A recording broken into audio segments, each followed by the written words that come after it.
여러분 안녕하십니까? 제가 일단 오늘 방송의 제목은 국민의힘당이 망하는 방법이라고 달았습니다. 국민의힘당을 지지하고 성원하는 대한민국의 보수파 시청자들께서는 일단 제목만 보고 무작정 기분부터 이제 나빠하지 말으시기 바랍니다. 지금 국민의힘당은 당장 당대표 선출을 눈앞에 두고 있잖아요. 또 불과 1년도 안 되는 시간밖에 남지 않은 내년의 대선에서 승리를 해서 이제 정권을 가져오느냐 마느냐는 참으로 절체절명의 가장 심각하고 가장 위태로운 그런 고비에 놓여 있다고 해도 전혀 과언이 아니죠. 이런 때에 국민의힘당은 이번에 당대표 선출을 통하여 정말 어떤 당대표를 선출하느냐가 윤석열과 같은 가장 유력한 대권주자, 안철수와 같은 가장 중도 확장력을 가진 흥행카드, 그리고 또 솔직하게 말씀드리면 여러 가지로 이제 구설수도 좀 있고 또 문제도 있어 보이지만 그러나 가장 보수파의 철학과 그 정통성이 부합하는 홍준표, 이런 분들을 어떻게 국민의힘당이라는 이 용광로 속에 모조리 받아들여서는 하나로 녹여낼 수 있느냐 없느냐 하는 것이야말로 내년의 대권 창출에서 이제 성공하느냐 못하느냐는 문제와 직접적으로 연결되기 때문입니다. 때문에 제가 이 방송의 제목을 좀 기분 나쁘게 국민의힘당이 망하는 방법이라고 달았습니다만은 사실상 이 방법 속에는 망하는 길과 함께 사는 길도 있습니다. 즉 그 많은 방법을 반대로 뒤집어 놓으면 바로 사는 길이 되기 때문인 것입니다. 자, 그럼 제가 지금부터 어떻게 하는 것이 이 국민의힘당이 망하는 방법인지에 대하여 먼저 말씀드리겠습니다. 그것은 아주 간단합니다. 현재 이 당에 대해서 잘 알고 있는 대한민국의 모든 입 가진 사람들은 하나같이 이 당내에서 가장 큰 개파 세력을 형성하고 있는 사람으로서 이제 유승민을 지목합니다. 유승민이 어떤 정치입니까? 저는 이분이 과거에 자기가 모시던 죽은 박근혜 대통령이 등에다가 이제 비수를 꽂았다는 동 그래서 한국의 정치사에서 이제 배신자 하면 이분과 함께 김무성, 바로 이 두 분을 가장 선참으로 떠올리곤 하잖아요.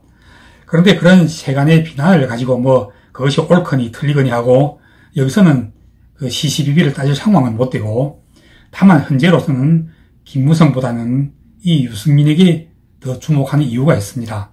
왜냐하면 지금 당대표로 출마하고 있는 초선의 김웅이나, 그리고 이제 원예이긴 하지만 정치 경력이 이제는 거의 10년 가까이 되는 이준석 같은 젊지만 낡은 정치인, 이런 면면들이 모두 유승민의 계보로 알려져 있잖아요. 세간에서는 이 사람들을 가리켜서 유승민이 꼬봉이라고 부르고 있긴 합니다만은, 아무튼 이분들은 유승민을 수장으로 모시고 있는 말하자면 이 계파, 유승민 계보의 돌격대원들이나 다를 바 없는 분들인 것입니다.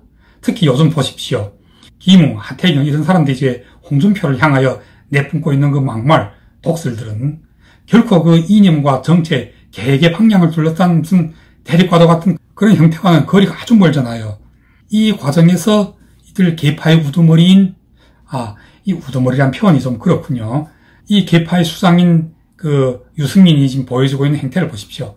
이 사람이 이제 언론에 나와서는 얼마나 능청스럽게 말하고 있느냐면, 윤석열도 홍준표도 안철수도 다 들어와서 자기도 함께 공정경쟁을 하는 것을 환영한다고 해놓고서는 물밑에서는 자기들의 이른바 꼬봉으로 알려져 있는 김웅이나 이준석이나 하태경을 이제 내세워서 홍준표가 복당하는 것을 결사적으로 막고 있습니다. 또 한편으로는 윤석열의 입당에 대해서도 무슨 한원이 수입선이 하면서 아주 듣기에 따라서는 정말 기분 더럽게 한마디로 오물을 투척하고 있는 것입니다.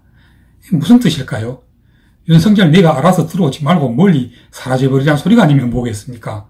그러니까 이제 이 유승민의 계파가 현재 벌이고 있는 파벌 내지 파생 행위는 어떤 형태로 구체화되어 가고 있느냐면, 첫째는 홍준표의 복당을 막아내는 것, 그리고 둘째는 윤석열의 입당을 막아내는 것, 그리고 다음 셋째는 벌써 이와 같은 유승민 계파가 당내에서 벌이고 있는 정말 더러운 정쟁 내지 이런 파생 노름을 지켜보고 있던 안철수의 국민의당이 요즘 변화를 보여주고 있지 않습니까?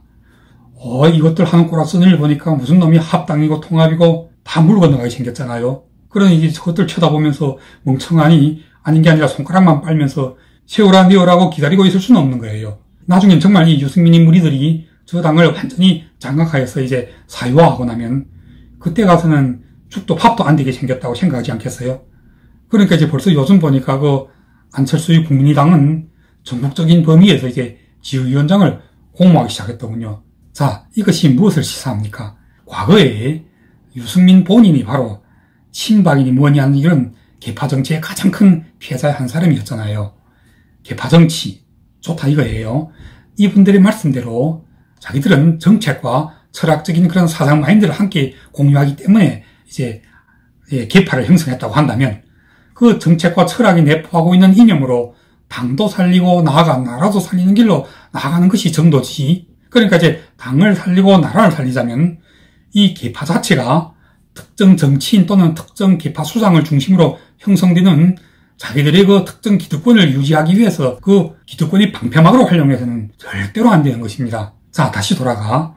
그래서 이 국민의힘 당이 망하는 방법, 아주 쉽게 철저하게 망하는 방법은 이 당을 계파정치 내지 파벌 정쟁이 소용돌이 속으로 몰아넣는 것입니다. 좀 더 통속적으로 알아듣기 쉽게 하나하나씩 실리를 들어가면서 설명해 드릴게요.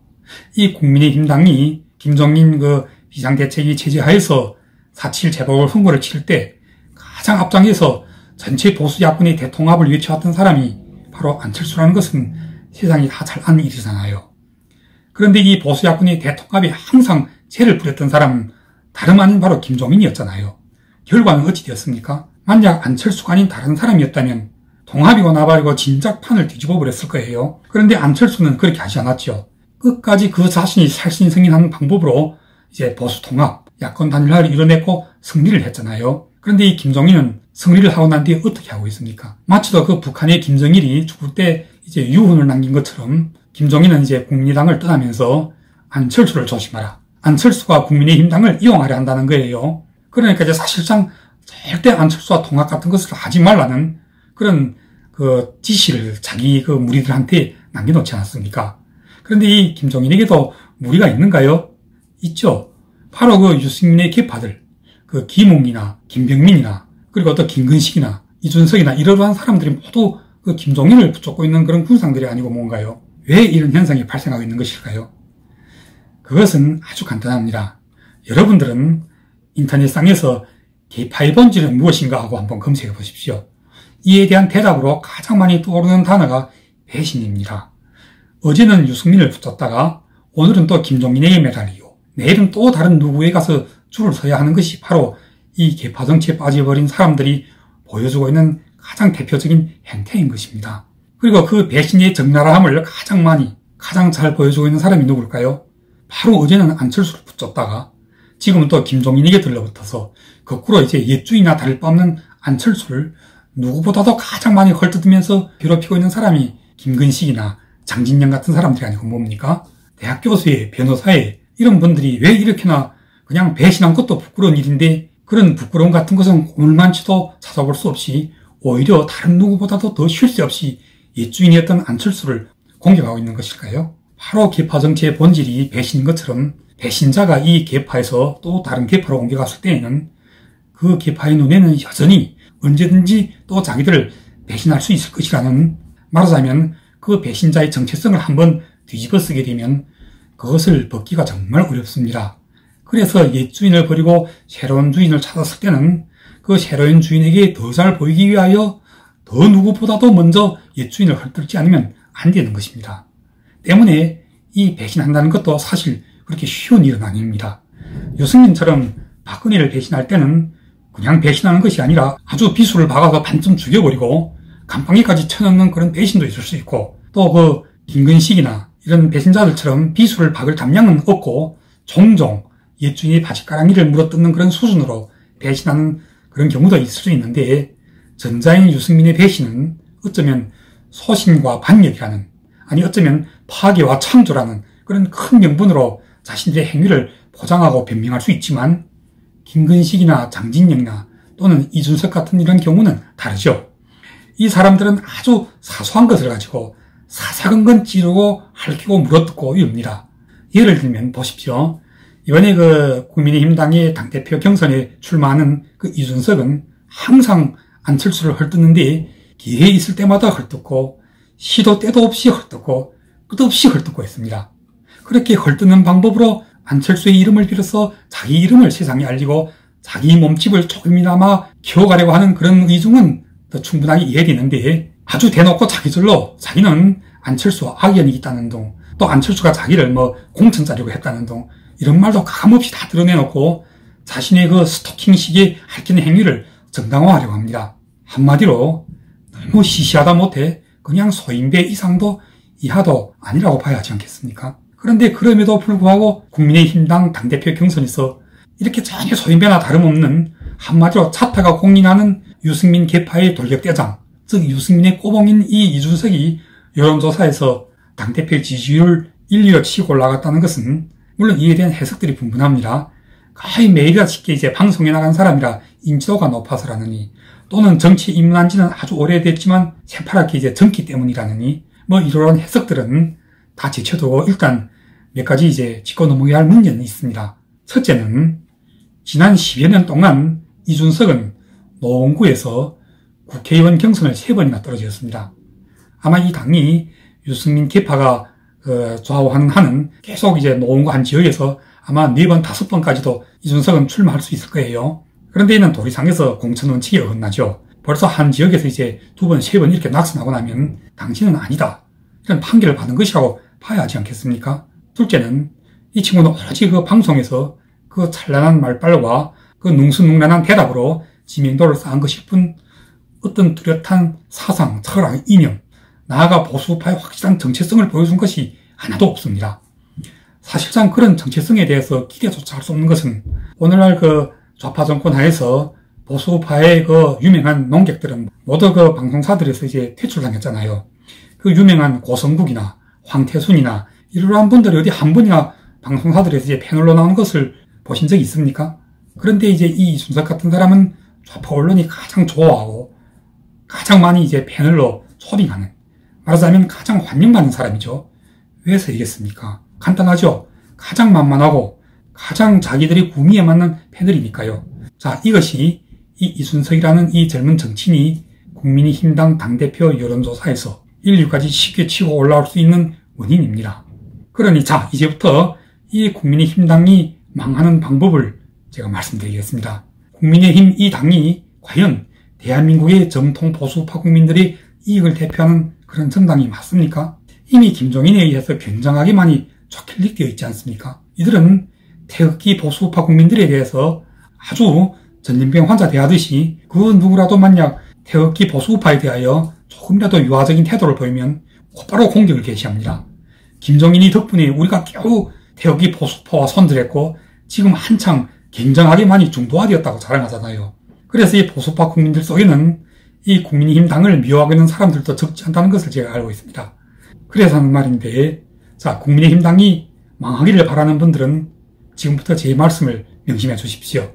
일단 이 국민의힘 당의 당대표로 이 당의 최대 계파를 형성하고 있는 유승민의 꼬봉이나 다를 바 없는 김웅이나 이준석, 이 두 사람 가운데 어느 한 사람을 당대표로 선출하는 것입니다. 아주 묘하게도 이 두 사람은 모두 자기가 당대표가 되면 다시 김종인부터 모셔오겠다고 발표하고 있더군요. 자, 그래서 김종인이 오게 될 경우 당장 다가오는 대선에서 국민의힘당은 어떤 후보를 낼 수 있을까요? 100% 아니 200% 감히 장담하건대 윤석열은 김종인을 다시 상황으로 모신 이 국민의힘당으로 입당하는 일은 한일당이 무너져도 없을 것입니다. 그 김병준 교수가 하신 말씀 있잖아요.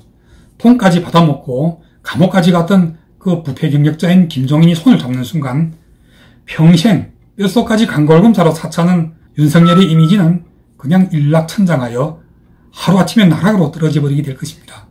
생각해 보십시오. 김종인이 또다시 상황으로 모서져 있는 이 당에 윤석열이 들어오는 순간 언론들은 어떻게 대서특필할까요? 뼛속까지 간골검사 윤석열, 부패 전력자와 손잡다. 과연 이런 일이 발생하게 될까요?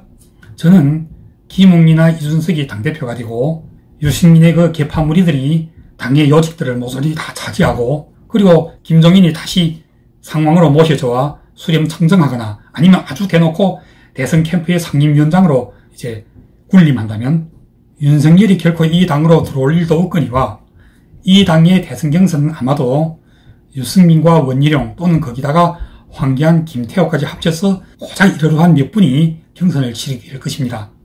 안철수와의 합당은 100% 물 건너갑니다. 다시 또 이제 김종인의 그 옛버전으로 되돌아가서 안철수 입당하겠으면 그냥 혼자 개인으로 입당해라. 틀림없이 이런 식으로 될 것이고, 또 복당의 길이 영영 막혀버린 홍준표 역시 바깥에서, 그리고 유승민 개판 안에서 내외 갈등하고 충돌하면서 그냥 이 당은 물 먹은 흑담처럼 와르르 무너져 버리게 될 것입니다. 그렇게 되면 이제 결과는 너무나도 불보듯이 뻔하죠. 대통령은 이재명이 될 것입니다. 더불어민주당은 물론 다시 또 산인을 더 집권하게 될 것이고, 홍준표가 예언했던 것처럼 문재인은 1년 안에 감옥에 갈까요? 제가 보기에는 결코 그런 일은 발생하지 않을 것입니다. 문재인도 김대중이나 김영삼 못지않게 무난한 팀 생활을 하게 될 것이고, 보수파는 다시 또 4년 동안을 비가 오나 눈이 오나 태극기를 들고 광화문광장으로 나가겠죠. 그 눈물겨운 광경을 4년 동안을 더 재현해야겠죠. 대한민국의 보수파 국민 여러분, 그리고 진심으로 국민의당을 사랑하는 당원 여러분들은 그런 비참한 참상이 다시 또 4년 동안을 더 재현되는 것을 원하십니까? 여기까지 국민의힘당이 망하는 방법을 가르쳐드렸습니다. 망하고 나서 정권 창출은 물 건너가고 다시 또 4년 동안을 더 보수파 국민들은 그 눈빛 속에서도 계속 태극기를 흔들게 될 그런 슬프고도 비참한 광경까지 함께 상상해 보았습니다. 그럼 오늘 방송은 여기까지 하겠습니다. 마지막으로 한마디 더 한다면 국민의힘 당이 망하는 방법 속에 망하지 않는 방법도 함께 들어있다는 것을 명심해 주시기 바랍니다. 감사합니다.